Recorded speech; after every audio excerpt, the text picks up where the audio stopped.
বাঘের একটা ছাপা, এরকম বাঘের ছাপালা 2-3টা আমাদের নিয়ে আসছিলাম। আমরা তো রক্ষণাবেক্ষণ ঠিক মতো করতে পারি না, যে কারণে এগুলো আস্তে আস্তে নষ্ট হয়ে যাচ্ছে। আর এটা ছিল, এটাতে হয়তো সম্ভবত এটা দিয়ে আমরা বুঝতেছি যেটা যে কোনো একটা ব্রিজ তৈরি করা হয়েছিল পাথরে। এই যে এসব জায়গায় ক্লাম লাগানো ছিল, আপনি এগুলো খেয়াল করে দেখেন, প্রত্যেকটা ক্লাম লাগানো ছিল এবং প্রত্যেকটার একটা করে উপরে সাইন দেওয়া আছে। এগুলোতে কি ভাষা আমরা কেউ বলতে পারি না, প্রত্যেকটার উপরে এরকম লেখা আছে, আপনি খেয়াল করে দেখেন প্রত্যেকটার উপরে লেখা আছে, যেটা আমরা বুঝতে পারি।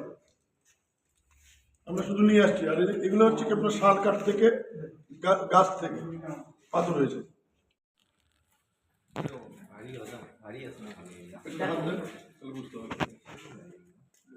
এটা হচ্ছে গাছের ডাল, গাছের ডাল থেকে পাথর হয়েছে। পাথর হয়ে গেছে, আপনি দেখেন অনেক ভারী।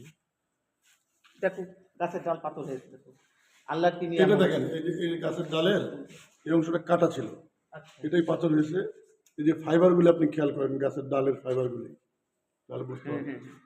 ওটা আপনার হাতে দেন একটু, ওইটা ওনার হাতে দেন একটু, এই যে দেখো, এই যে ভালো করে ধরেন, পড়ে যাবে না ধরে যত শক্তি আছে ছোট ভাই